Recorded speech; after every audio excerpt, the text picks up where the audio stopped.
Hello friends, welcome to CTET Guru. तो आज मैं आप लोगों के लिए लेसन 13 छूकर देखे लेकर आई हूँ। तो चलिए शुरू करते हैं। मैं स्कूल से लौट रही थी।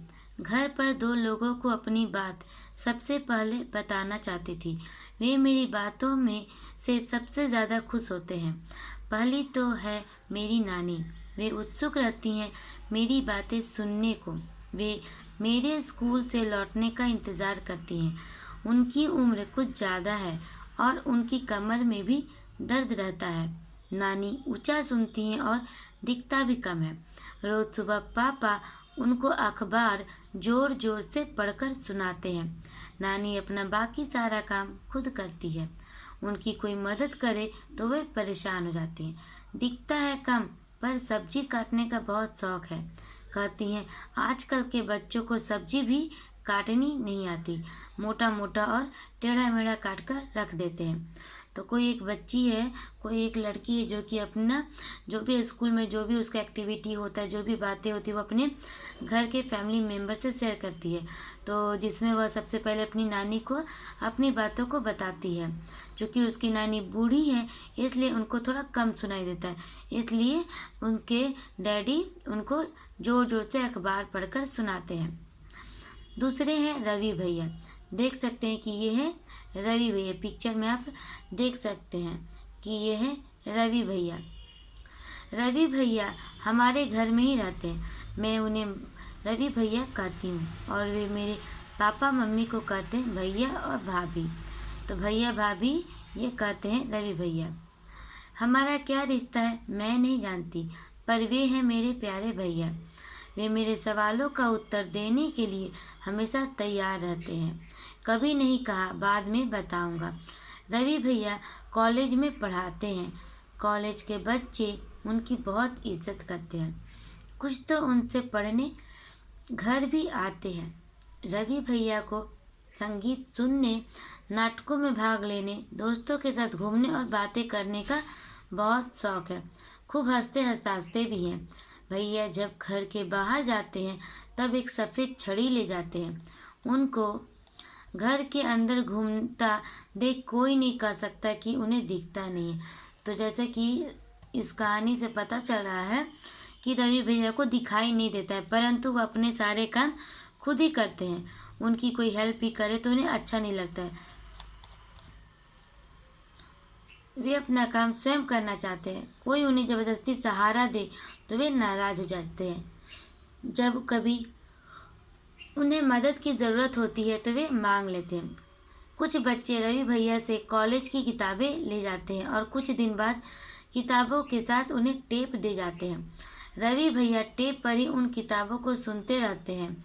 भैया के पास मोटे कागज की कई किताबें हैं जिनमें बहुत सारे उभरे बिंदु हैं। उन पर वे हाथ फेर कर पढ़ते हैं। भैया को छोड़ने के लिए मैं कभी कभी उनकी छड़ी की जगह बदल देती हूँ। वे परेशान तो होते हैं पर नाराज़ नहीं। मैं उनकी प्यारी बहन सीमा जो ठहरी। तो कौन है ये लड़की? वह लड़की सीमा है जो अपनी सारी बातें अपने घर के फैमिली मेम्बर को बताती है, जिसमें नानी और रवि भैया को बताती है। तो रवि भैया को दिखाई नहीं देता, लेकिन वो अपना सारा काम खुद ही करना पसंद करते हैं। वो किसी का सहारा लेना पसंद नहीं करते हैं। तो रवि भैया जो है वो ब्रेल लिपि के थ्रू पढ़ाई करते हैं, जिसमें उभरे उभरे अक्षरों को लिखा जाता है, बिंदुओं से लिखा जाता है। मैं अभी दरवाजे पर पहुंची ही थी कि भैया बोल उठे, क्यों सीमा, बहुत खुश हो? भैया मुझे ही नहीं, घर के सभी लोगों को उनकी आहट से पहचान लेते हैं। अक्सर यह भी भाप लेते हैं कि मैं खुश हूँ या उदास है। भैया आखिर मैं फुटबॉल टीम में शामिल हो ही गई हूँ। मैंने भैया को अपनी खबर सुनाई। भैया मेरी पीठ थपथपाकर बोले, आज से तुम ही हो मेरी फुटबॉल की उस्ताद। तो सीमा का सिलेक्शन हो चुका है फुटबॉल की टीम में, इसलिए वो बहुत खुश है। और रवि भैया को दिखाई नहीं देता है, फिर भी वह पहचान लेते हैं कि आज वो सीमा खुश है या दुखी है। उसके हालांकि उनको दिखाई नहीं देता है, फिर भी उनको ये महसूस होता है। तो यहाँ पे कुछ सवाल हैं कि सीमा के पापा उनकी नानी को अखबार जोर जोर से पढ़कर क्यों सुनाते हैं? क्योंकि उनकी उम्र ज़्यादा है इसीलिए। तो तुम बड़ी उम्र वाले लोगों को कैसे मदद करते हो? तो बच्चों से यह सवाल किया जा सकता है कि जैसे यहाँ सीमा की नानी बूढ़ी है, तो उनके सीमा के जो डैडी हैं वो उनको अखबार ज़ोर ज़ोर से पढ़कर सुनाते हैं। तो आप भी अपने घर में अपने मम्मी या फिर दादा दादी नाना नानी की कैसे मदद करते हो? जब कोई व्यक्ति बूढ़ा हो जाता है तो उनको क्या क्या तकलीफ़ें हो सकती हैं?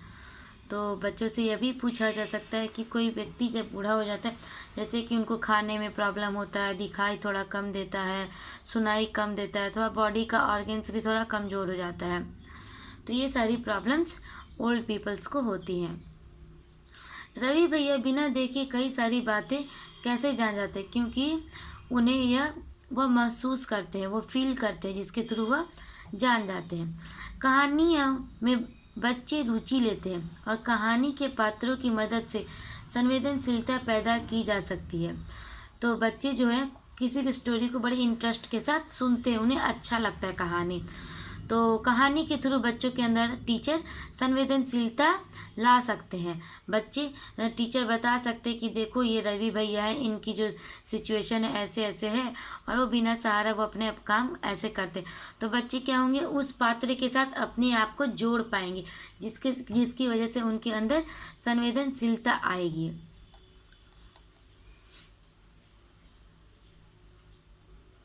उसके बाद है, क्या तुम्हारे परिवार में कोई ऐसा सदस्य है जो देख बोल या सुन नहीं सकता?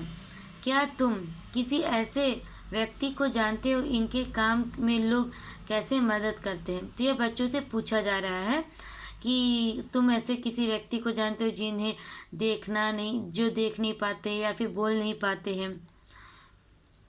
उसके बाद है आँख मिचौनी। समूह में एक बच्चा अपनी आँखों तुमने कहानी में पढ़ा कि रवि भैया देख नहीं सकते, लेकिन वे अपने सारे काम खुद ही करते हैं। वे अलग अलग तरह की किताबें पढ़ते हैं। वे कैसे अपने अपने काम करते होंगे, यह समझने के लिए पहले आंख बंद करके पहचानने का खेल खेलो। तो यहाँ पे टीचर क्या कर रहे हैं, आंख मिचौनी का खेल खेलेंगे, जिसमें बच्चे अपनी आंख पर पट्टी बांधेंगे और उनको बोला जाएगा किसी भी चीज़ को टच करने के लिए, और वो टच करके बताएंगे कि वह चीज़ क्या है। तो इस तरीके से बच्चे फील कर पाएंगे, महसूस कर पाएंगे कि जो लोग देखते नहीं हैं उनके साथ ऐसा होता है। तो आँख मिचौनी। समूह में एक बच्चा अपनी आँखों पर पट्टी बांधे, फिर बाकी बच्चे एक एक करके चुपचाप उस बच्चे के पास आए। आंखें बंद किया बच्चा दूसरे पर हाथ फेंककर उसे पहचानने की कोशिश करे। ध्यान रहे कोई आवाज़ न करे। क्यों? तो यहाँ पे टीचर्स बच्चों का ग्रुप बना सकते हैं और उन्हें एक खेल खिला सकते हैं आँख मिचौने का, जिसमें एक बच्चा आँख में पट्टी बांधे रहेगा और बाकी सारे बच्चे एक ही करके उस बच्चे के पास जाएंगे, और जिस बच्चे की आँख में पट्टी बंधी है वह उसे टच करके बताएगा कि यह बच्चा कौन है, उसका क्या नाम है। जिस तरीके से बच्चे की आँख ज़रूर बंद है, लेकिन वो फील कर सकता है, वो ट्राई कर सकता है, वो कोशिश कर सकता है कि हाँ ये बच्चा कौन हो सकता है, अपने सेंस का यूज़ करते हुए। इस तरह बारी बारी सभी बच्चों की आंखों पर पट्टी बांधो ताकि वे दूसरे बच्चों को पहचानने की कोशिश करें। स्वयं को किसी और की परिस्थिति में रखने से हम उनकी समस्याओं को बेहतर समझ पाते हैं। तो इस खेल के थ्रू क्या किया जा रहा है कि बच्चे अपने आप को उस इंसान की स्थिति पर रखेंगे कि हाँ कोई इंसान नहीं देख रहा है तो वो कैसा फील करता होगा। तो वो बच्चे अपने आप को वैसा फील करके उनकी समस्याओं के उनको जो जो प्रॉब्लम्स होती है उनको वो अच्छी तरह से समझ पाएंगे, इसलिए यह खेल खेला जाता है। जो लोग देख नहीं सकते उनके पढ़ने का एक खास तरीका होता है जिसे ब्रेल कहते हैं। यह क्वेश्चन आपका आया हुआ है सीटेट में कि जो लोग देख नहीं सकते वो कैसे पढ़ते हैं, तो वो ब्रेल लिपि के थ्रू पढ़ते हैं जिसमें 6 डॉट होते हैं। यह भी क्वेश्चन आया हुआ है कि ब्रेल लिपि में कितने डॉट होते हैं, कितने बिंदु होते हैं उभरे हुए, तो 6 बिंदु होते हैं। तो जो लोग देख नहीं सकते उनके पढ़ने का एक खास तरीका है जिसे ब्रेल कहते हैं। ब्रेल एक मोटे कागज पर एक नुकीले औजार से बिंदु बनाकर लिखा जाता है। ब्रेल कागज पर हाथ फेरकर पढ़ा जाता है कि उस पर क्या लिखा है। आओ अब यह देखते हैं कि बिना देखे किसी आकार को पहचानना मुश्किल है या आसान। एक रेगमाल की सीट लो, उस पर मोटे ऊन या सुतली को दबाकर किसी चीज का आकार बनाओ। अपने दोस्तों को कहो कि वह आंखें बंद करके हाथ फेरकर बताए कि तुमने क्या आकार बनाया। तो यहाँ पे टीचर्स क्या कर रहे हैं, एक्टिविटी करा रहे हैं, बच्चों को रियल लाइफ के साथ जोड़ रहे हैं। बच्चों को बोला जा रहा है कि आप कोई शेप बनाओ जो उभरे हुए हो, जिससे बच्चे आंख बंद करके उसे टच करके पहचान पाए कि वह कौन सा शेप है। तो टीचर यहाँ पे बच्चों को रियल लाइफ के साथ कनेक्ट कर रहा है। उसके बाद है, अपने दोस्त से इसी तरह की रेगमाल सीट पर कोई आकार बनाने को कहो। क्या यह उसके लिए पहचानना आसान था या मुश्किल? अब तुम करके देखो कि क्या तुम हाथ फेर कर आकार पहचान सके। एक मोटे कागज का टुकड़ा लो, उस पर एक प्रकार या कील की नोक से कोई खास आकार बनाते हुए थोड़ी थोड़ी दूरी पर छेद कर दो। तुम देखोगे कि कागज एक तरफ उभरा है। अब अपने दोस्त से कहो कि वह आंखें बंद करके तुम्हारे कागज पर हाथ फेरे, बताए कि तुमने क्या बनाया। न मुश्किल है यह बताना। सोचो कि लोग देखे बगैर कैसे इतना पढ़ लेते हैं। तो चलिए शुरू करते हैं ब्रेल लिपि के बारे में। देखिए, यह है ब्रेल, जिसमें 6 बिंदु बनाए गए, 1 2 3 4 5 6। तो 6 बिंदुओं से ही मिलकर के ब्रेल लिपि बनता है। ब्रेल लिपि जो बच्चे देख नहीं सकते उनको पढ़ने में यह सहायता करता है। तो यह क्वेश्चन आपका आया हुआ है कि ब्रेल लिपि में कितने बिंदु उभरे होते हैं, तो 6 बिंदु उभरे होते हैं। तो ब्रेल लिपि का निर्माण किसने किया था, तो लुई ब्रेल ने। यह भी क्वेश्चन आया हुआ है कि ब्रेल लिपि किसने बनाया था, तो लुई ब्रेल ने बनाया था, जो फ्रांस के रहने वाले थे। जब वह 3 साल का था तब एक दिन अपने पिता के औजारों से खेल रहा था। अचानक एक नुकीले औजार से उसकी आंखों में चोट लग गई और आंखें खराब हो गई। उसे आंखों से दिखना बिल्कुल बंद हो गया। उसकी रुचि पढ़ने में थी। उसने हार नहीं मानी। वह पढ़ने के लिए तरह तरह की तरकीबें सोचता रहता था। आखिर उसने ढूंढ ही लिया एक तरीका, छूकर पढ़ने का। यह बाद में ब्रेल लिपि के नाम से जानी जाने लगी। तो जो लुई ब्रेल थे वो अपने डैडी के औजार इंस्ट्रूमेंट के साथ खेल रहे थे, तो उनको चोट लग गया, जिसकी वजह से उनको दिखना बिल्कुल बंद हो गया। तो लेकिन चूंकि उन्हें पढ़ना बहुत पसंद था, तो वह कुछ न कुछ करते रहते थे। तो एक दिन उन्होंने ब्रेल लिपि का निर्माण कर दिया, जिसे छूकर पढ़ा जाता है। इस तरह की लिपि में मोटे कागज पर उभरे हुए बिंदु बने होते हैं, जो कि 6 बिंदुओं से बना होता है। उभरे होने के कारण इन्हें छूकर पढ़ा जा सकता है। यह लिपि 6 बिंदुओं पर आधारित है। आजकल ब्रेल में नए नए परिवर्तन हुए, जिससे इसे पढ़ना लिखना और भी आसान हो गया। ब्रेल लिपि अब कंप्यूटर के द्वारा भी लिखी जा सकती है। तो यह भी क्वेश्चन आपका आ सकता है कि ब्रेल लिपि अब पढ़ना लिखना आसान तो हो गया, तो हम किसके थ्रू पढ़ सकते हैं, तो कंप्यूटर के थ्रू भी अब हम ब्रेल लिपि पढ़ सकते हैं। बच्चे ब्रेल लिपि को देखेंगे तो बेहतर ढंग से समझ पाएंगे। ब्रेल लिपि की जानकारी देते समय बच्चों को वास्तविक ब्रेल शीट दिखाना अच्छा होगा।